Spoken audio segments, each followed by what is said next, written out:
karena dia merasa selalu dibandingkan dengan abangnya dan dia selalu dicap lebih buruk dari abangnya, sehingga akhirnya dia benar-benar muak dan dia enggan menampilkan diri di hadapan orang-orang karena merasa malu dan kecil hati. Dan perasaan tersebut dia pendam selama bertahun-tahun, yang mana ternyata efek dari hal tersebut baru terlihat beberapa tahun terakhir sebelum kejadian naas ini terjadi.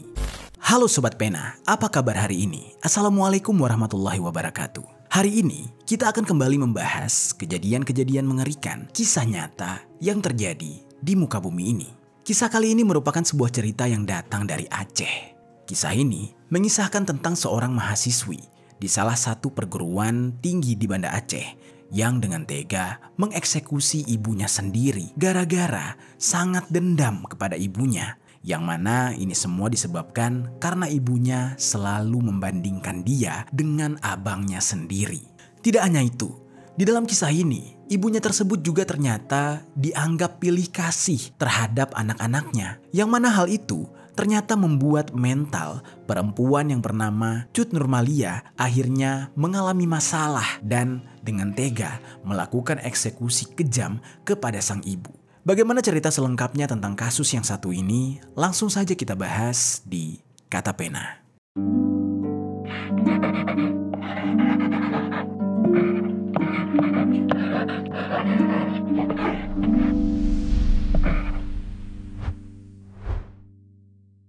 Sosok Cut Nur Amalia, perempuan muda yang tega menghabisi nyawa ibu kandungnya dengan batu, dikenal sebagai sosok baik hati dan penyayang. Pelaku merancang skenario bahwa ada perampokan di rumah korban.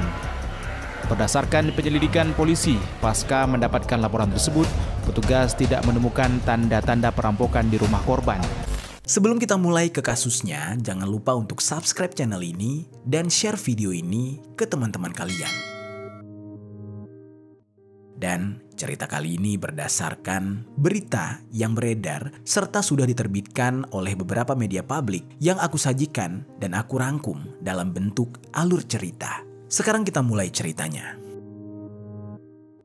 Di sebuah daerah, tepatnya di kota Sabang, Aceh, ada seorang perempuan yang bernama Cut Nurmalia. Usianya sudah 25 tahun.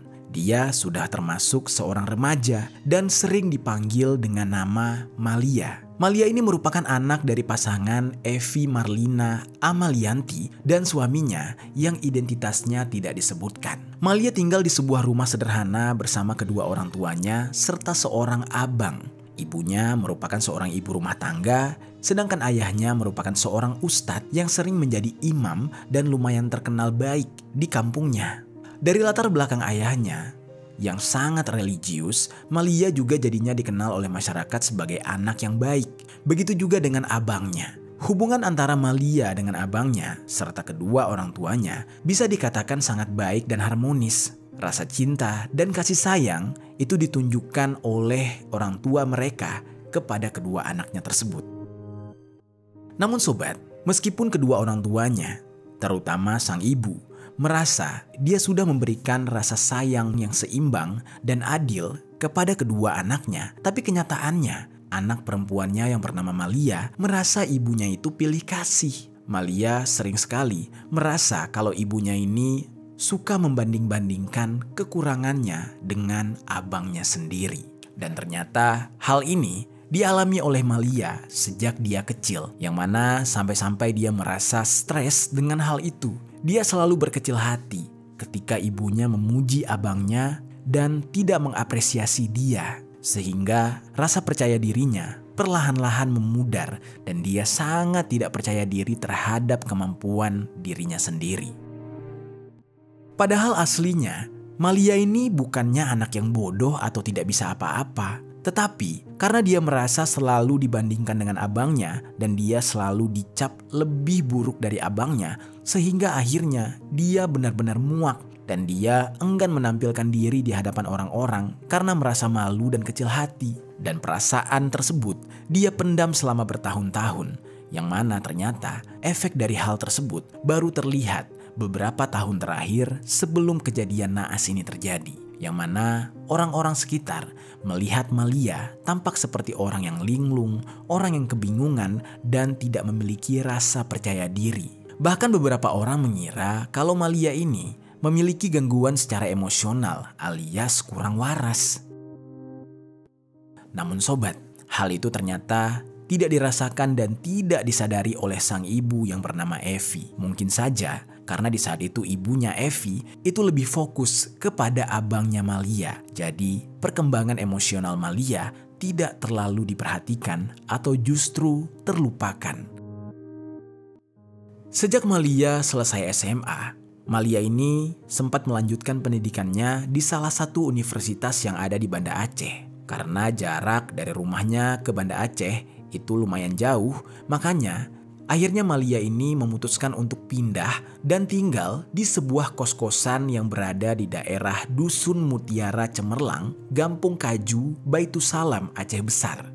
Beberapa tahun terakhir, Malia ini sempat memiliki seorang kekasih yang identitasnya tidak disebutkan. Hubungannya dengan sang kekasih itu bisa dikatakan sangat baik dan jika ada apa-apa, dia selalu mendapatkan bantuan dan perlindungan dari kekasihnya tersebut. Ya, kekasihnya ini sangat membantu dia selama berada di perantauan. Di lingkungan tempat dia ngekos, Malia ini dikenal sebagai sosok yang pendiam dan cenderung tidak mau bergaul dengan warga sekitar. Bahkan, semenjak merantau, kehidupannya bisa dikatakan sangat tertutup dan lumayan berantakan. Malia ini ternyata diam-diam senang merokok. Ya, walaupun rokok yang dia konsumsi adalah rokok elektrik. Yang mana hal itu sebenarnya agak lumayan tabu di Aceh. Warga Aceh tidak terbiasa dengan seorang wanita yang merokok. Namun, Malia ini justru tidak malu-malu menunjukkan sebuah kenegatifan di mata orang-orang Aceh lainnya ketika dia ngekos di daerah Kaju tersebut. Di dalam sehari-hari, tetangga Malia ini sering melihat Malia itu berbeda dari kebanyakan anak muda yang tinggal di sana. Yang mana warga sekitar berpikir kalau mungkin saja Malia itu sedang menyembunyikan sesuatu. Dia tampak seperti orang yang banyak pikiran dan seperti wajah orang yang banyak bebannya. Namun meskipun melihat gelagat Malia yang aneh, tapi para tetangganya itu tidak pernah bertanya atau sekedar menyapa Malia dan mencari tahu apa yang sebenarnya sedang dihadapi oleh Malia. Mereka hanya memperhatikan saja, tidak mau ikut campur. Lalu sobat, semenjak Malia ini pergi merantau ke Banda Aceh, orang tuanya sangat jarang mengunjungi anaknya tersebut. Padahal anaknya itu kan anak perempuan, sudah seharusnya orang tuanya lebih peduli kepada Malia. Tetapi entah apa yang terjadi, sangat jarang orang tuanya ini memantau dan memberikan perhatian kepada Malia. Setiap bulannya, orang tuanya hanya mengirimkan uang saku dan uang untuk kontrakan saja, serta uang kuliah. Dan semenjak merantau, Malia merasakan kekosongan di dalam hatinya. Dia anak yang baik, namun dia merasakan kesepian karena tidak mendapatkan perhatian dari orang tua. Teman-teman di kampusnya juga mengatakan kalau Malia ini adalah anak yang baik. Mereka suka terhadap kepribadian Malia. Hanya saja mereka selama ini bingung melihat Malia ini orangnya pendiam dan tidak banyak bicara. Tapi teman-temannya menganggap kemungkinan itu adalah sifat baik yang memang ada dalam diri Malia. Malia di kampusnya sangat memiliki sedikit teman dan tidak semua orang bisa langsung dekat dengan dia atau tahu cerita tentang latar belakang kehidupannya dia. Orang-orang hanya mengenal dia sebagai sosok perempuan pendiam saja yang tidak suka cari masalah. Lalu singkat cerita, beban pikiran yang harus ditanggung oleh Malia mulai menampakkan efeknya. Dia sampai melakukan hal yang di luar batas, yang mana dia sering sekali melampiaskan rasa kecewa dan rasa sepinya yang sudah menumpuk untuk menyakiti diri sendiri. Hingga tiba di satu waktu, ibunya, Evi, tiba-tiba saja datang untuk menemui Malia di kos-kosannya yang ada di daerah Kaju. Di saat itu entah sudah direncanakan atau tidak kedatangan dari sang ibu, namun yang jelas, Evi, sang ibu, pergi sendirian ke Banda Aceh, tepatnya ke daerah Kaju. Pada awal kedatangan ibunya, meskipun Malia ini menyimpan dendam pada Evi, namun ketika ibunya datang, dia cukup senang dan antusias menyambut kedatangan sang ibu. Karena di saat itu dia merasa dia belum pernah mendapatkan perhatian seperti ini. Dia senang sekali. Dan di saat itu dia mempersilahkan ibunya untuk masuk ke dalam kosnya dan meminta ibunya untuk beristirahat. Di dalam kos-kosan tersebut, mereka berdua mengobrol normal selayaknya percakapan antara ibu dan anak. Di saat itu, entah apa percakapan yang dibicarakan oleh keduanya, tapi yang jelas mereka ngobrol cukup panjang di hari tersebut. Lalu tiba-tiba, dari obrolan yang panjang tersebut, yang semestinya tidak terjadi percekcokan, tapi entah kenapa, pada malam harinya, Malia merasakan adanya gejolak emosi dalam dirinya yang tidak bisa dia kontrol. Dia tiba-tiba teringat akan rasa sakit hati yang dia rasakan beberapa tahun belakangan yang dia pendam menjadi dendam terhadap sang ibu. Yang mana emosinya itu membuat dia tiba-tiba mengalami hal yang aneh. Dia ingin sekali melakukan sesuatu, yaitu membalaskan rasa sakitnya itu kepada sang ibu. Dia terfikir untuk menyakiti ibunya. Dan di tengah malamnya, dalam otaknya terus saja berputar, rasanya seperti ada yang memberikan bisikan halus di telinga Malia. Bisikan itu seakan menyuruhnya atau memintanya untuk segera menyelesaikan balas dendam. Bisikan itu mengatakan agar Malia segera menghabisi nyawa sang ibu. Lalu singkat cerita, hari mulai menjelang pagi. Pada kalender digital handphonenya sudah menunjukkan tanggal 2. Malia di saat itu masih tampak gelisah karena pikirannya terus berputar.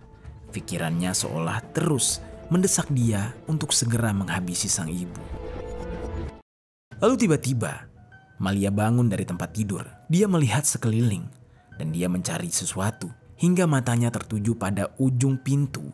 Dan dia melihat adanya sebuah batu pengganjal pintu yang tergeletak di lantai. Setelah itu Malia langsung bergegas, berjalan ke arah pintu untuk mengambil batu tersebut. Dan dia menggenggam batu itu dengan erat. Lalu entah setan apa yang merasukinya, dia tiba-tiba menghampiri sang ibu yang tengah tertidur lelap. Tanpa basa-basi, dia langsung saja menghantamkan batu tersebut pada bagian kepala sang ibu dan bagian wajah hingga berkali-kali.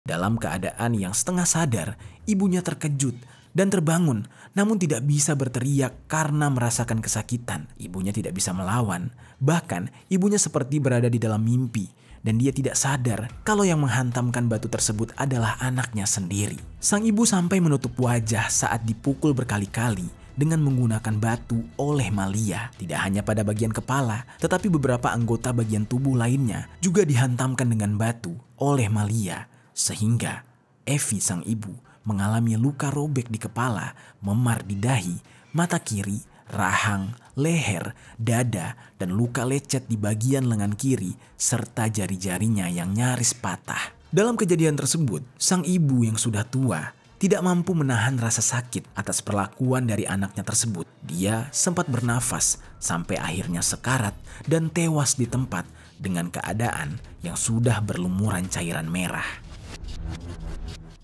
Lalu sementara itu, Malia sesaat setelah melakukan hal keji tersebut, dia sadar, tangannya gemetar. Dia menyadari kalau apa yang dia lakukan itu sudah kelewatan. Dan tiba-tiba tubuhnya seperti baru saja terbebas dari hal jahat yang merasukinya.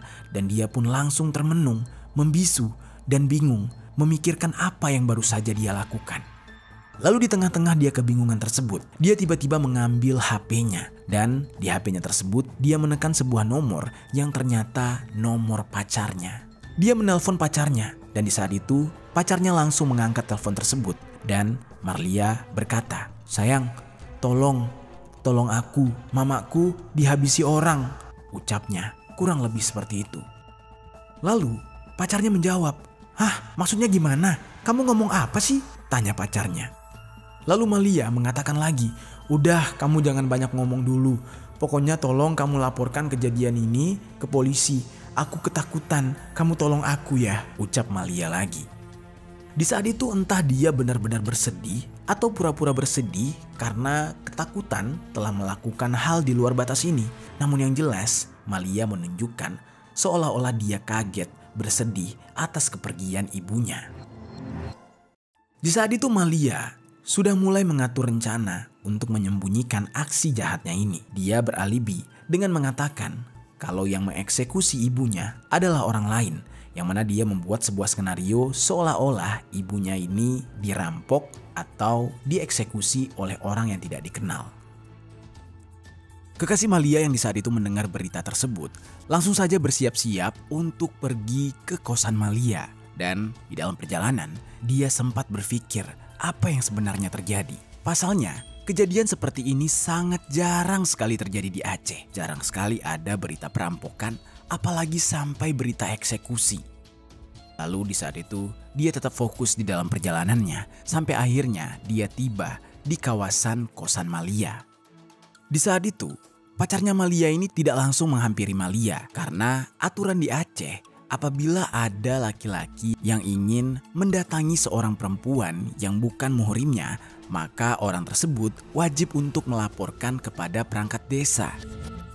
Di saat itu, kekasih dari Malia ini melaporkan terlebih dahulu kepada perangkat desa yang ada di sana yang rumahnya tidak jauh dari lokasi kosan Malia.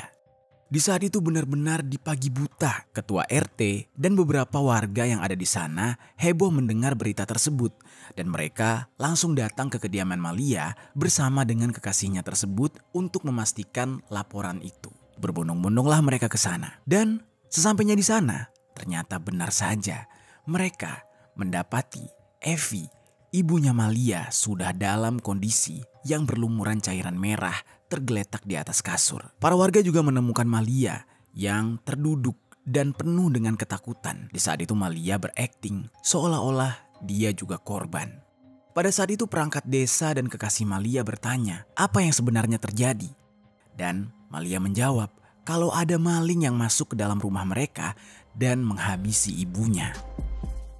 Di saat itu warga tidak lagi banyak bertanya dan akhirnya langsung menghubungi pihak kepolisian. Begitu juga dengan Malia, mereka mencoba untuk menenangkan Malia yang di saat itu sedang berpura-pura sedih dan berpura-pura takut.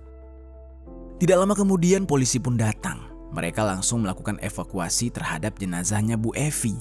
Lalu mereka membawa jenazah tersebut untuk keperluan otopsi ke rumah sakit. Sementara itu, beberapa anggota kepolisian lain mencoba untuk mencari kebenaran dari kasus ini. Mereka berusaha menanyakan detail kejadian atas peristiwa tersebut kepada anak dari si korban, yaitu Malia. Di saat itu, Malia yang sudah agak tenang menjawab setiap pertanyaan yang dilontarkan oleh pihak kepolisian. Dengan penuh sandiwara, Malia berkata kurang lebih seperti ini. Malam itu saya habis ngopi sama pacar saya. Terus saya pulang sekitar pukul 2.30 dini hari. Sesampainya di rumah, saya langsung tidur. Terus gak lama saya kebangun. Terus saya dengar ada suara langkah kaki yang masuk ke dalam rumah. Nah, karena takut, akhirnya saya telepon pacar saya. Tapi pacar saya kayaknya sudah tidur. Jadinya saya tidur lagi. Terus gak tahu apa yang terjadi setelah itu. Kepala saya tiba-tiba dibenturkan oleh seseorang. Saya nggak tahu itu siapa yang membenturkan kepala saya. Saya pingsan sampai 3 kali. Terus setelah itu saya nggak sadar dan nggak tahu apa-apa lagi. Dan pas bangun saya kaget. Saya lihat ibu saya sudah bersimbah cairan merah. Saya takut, makanya saya hubungi pacar saya. Dan saya pikir ibu saya itu dieksekusi pakai batu itu tuh. Batunya dibawa sama orang itu dari luar. Ucapnya kurang lebih seperti itu. Pada awalnya, pihak kepolisian tidak mengira keterangan dari Malia ini adalah sebuah kebohongan karena dia bercerita dengan sangat lancar. Jadilah kesimpulan yang diambil oleh pihak kepolisian mengatakan kalau rumah tersebut benar-benar kemalingan dan dilanjutkan dengan tindakan kekerasan yang menyebabkan hilangnya nyawa dari sang ibu. Lalu sobat, pihak kepolisian langsung memeriksa seisi rumah. Pihak kepolisian mencoba melihat apakah ada pintu atau jendela yang dicongkel oleh maling. Yang mana biasanya jika sebuah rumah benar-benar kemalingan, maka akan ada tanda-tanda kerusakan pada bagian yang memungkinkan si maling itu untuk masuk. Namun anehnya, polisi tidak menemukan satu pun tanda-tanda kalau rumah tersebut benar-benar kemalingan. Tapi polisi tidak bisa mengambil kesimpulan. Lalu sebelum menyimpulkan semuanya, pihak kepolisian mencoba membawa jenazah Evi ke RSUZA Banda Aceh. Lalu selanjutnya, pihak kepolisian melakukan proses otopsi terhadap jenazah. Dari hasil pemeriksaan, di saat itu pihak kepolisian menyimpulkan kalau Bu Evi mengalami kekerasan yang benar-benar parah. Bagian kepalanya dipenuhi oleh lebam yang disebabkan oleh hantaman benda tumpul. Dan hal itulah yang menyebabkan dia tewas. Lalu setelah hasil dari otopsi jenazah Bu Evi didapatkan, polisi di saat itu langsung memeriksa anaknya, Malia.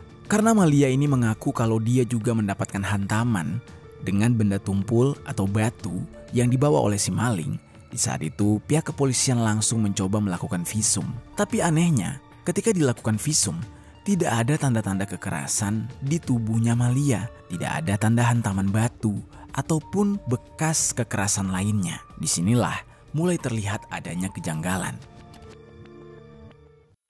Lalu, sejumlah barang bukti lain mulai diperiksa. Dan ternyata setelah diperiksa, hasilnya tidak sesuai dengan keterangan dari Malia. Yang mana ia mengatakan kalau batu yang dibawa oleh maling itu merupakan batu yang berasal dari luar. Sedangkan dari hasil pemeriksaan terdapat tanda-tanda kalau batu tersebut merupakan batu yang sudah berada lama di dalam ruangan kontrakan tersebut. Jadi seperti ganjalan pintu atau semacamnya, karena ada bekas tempat letak batu itu berada. Setelah mendapatkan semua kejanggalan ini dan juga keterangan dari para saksi, akhirnya polisi menaruh kecurigaan kepada Malia. Lalu polisi mencoba untuk menginterogasi Malia lebih dalam lagi. Polisi yang mendesak Malia untuk mengatakan cerita yang sebenarnya. Namun tetap saja di saat itu pengakuan yang diberikan oleh Malia sama seperti ketika pertama kali polisi menginterogasi dia. Sama sekali dia tidak mengaku dan dia membantah semua tuduhan. Namun di saat itu pihak kepolisian tidak percaya begitu saja. Yang mana akhirnya polisi kemudian menginterogasi 10 saksi lainnya termasuk para tetangga. Di saat itu salah seorang tetangga menyampaikan kesaksiannya dengan berkata kurang lebih seperti ini. Saya nggak percaya kalau rumah itu dimasuki oleh maling atau seseorang. Apalagi nggak ada kegaduhan. Walaupun Bu Evi tewas secara mengenaskan. Harusnya sih ada kegaduhan ya kalau memang ada maling. Terus itu anaknya yang lagi sama korban saat kejadian kan ngaku ikut dibenturkan ke tembok. Tapi kok di tubuhnya nggak ada tanda-tanda cedera. Saya rasa dari awal dia tinggal di sini, ini orang kelihatannya memang agak lain. Aneh gitu. Kalau benar kosannya itu dimasuki oleh maling, kenapa malam itu kami nggak dengar apa-apa? Nggak ada keributan apapun di dalamnya. Padahal dusun Mutiara Cemerlang ini cukup sepi, apalagi pada malam hari. Jadi nggak mungkin kami nggak dengar kalau ada suara kegaduhan, teriakan atau apapun itu. Yah, ini agak lain memang, ucap seorang tetangga yang memberikan kesaksian tersebut. Lalu tidak hanya itu, warga lainnya juga memberikan kesaksian dengan berkata kurang lebih seperti ini. Itu si Malia atau si Cut itu sepertinya memang ada masalah. Dia tuh berperilaku yang beda dari orang-orang. Masa cewek merokok, apalagi di Aceh, itu bukan hal yang biasa. Terus biasanya cewek-cewek Aceh tuh gak sefrontal itu. Saya agak curiga, siapa tahu memang dia ya pelakunya. Tapi dia beralasan aja, bohong, ucap salah satu tetangga. Lalu demikian juga polisi. Semua keterangan dari Malia tentang sosok maling yang terlihat gelap dan hitam yang menghabisi nyawa ibunya dan juga sempat menganiaya dia itu agak terasa janggal. Lalu akhirnya polisi melakukan pemeriksaan lebih mendalam dan mengumpulkan barang bukti serta semua keterangan yang diberikan oleh orang-orang. Proses pengungkapan pelaku dari kasus ini bisa dikatakan cukup memakan waktu. Hingga akhirnya hampir habis bulan Februari, polisi barulah selesai mengumpulkan semua bukti. Hingga setelah semua bukti terkumpul dan juga polisi melakukan pemeriksaan ulang, barulah Malia didesak untuk mengakui hal ini. Dan dengan segala bukti yang ada, Malia akhirnya tidak bisa mengelak. Dia pun mengakui perbuatannya. Di saat itu Malia akhirnya bercerita mengapa dia melakukan hal ini. Dia bilang, memang dia mengeksekusi ibunya karena adanya bisikan. Tetapi bisikan tersebut muncul ketika dia mulai merasa rendah diri karena selalu dibanding-bandingkan dengan abangnya. Ibunya selalu melebih-lebihkan sang abang yang seolah-olah Malia ini tidak ada apa-apanya dibanding dengan abangnya. Di saat itu dia juga mengaku kalau dia mulai mengalami gangguan kecemasan. Setiap harinya dia gelisah merasa tidak percaya diri dan merasa kecewa kepada sang ibu. Dan hal itulah yang akhirnya memicu dia untuk menghabisi sang ibu. Akhir cerita, jenazah ibunya akhirnya dipulangkan kepada keluarga. Di saat itu, keluarga mereka menangis jadi-jadinya, tidak menyangka kalau Bu Evi harus berakhir di tangan anak kandungnya sendiri yang ternyata selama ini menyimpan rasa dendam kepada dia. Lalu, sementara itu, Cut Nurmalia alias Malia ditetapkan sebagai tersangka dan terancam hukuman seringan-ringannya 15 tahun penjara dan seberat-beratnya hukuman mati. Itu dia sobat, kisah dari Cut Nurmalia yang dengan tega mengeksekusi ibunya karena mengalami gangguan mental akibat dari rasa kecewanya yang merasa selama ini sang ibu pilih kasih dalam membesarkan dia dengan abangnya. Apa pelajaran yang bisa kita ambil dari kisah ini?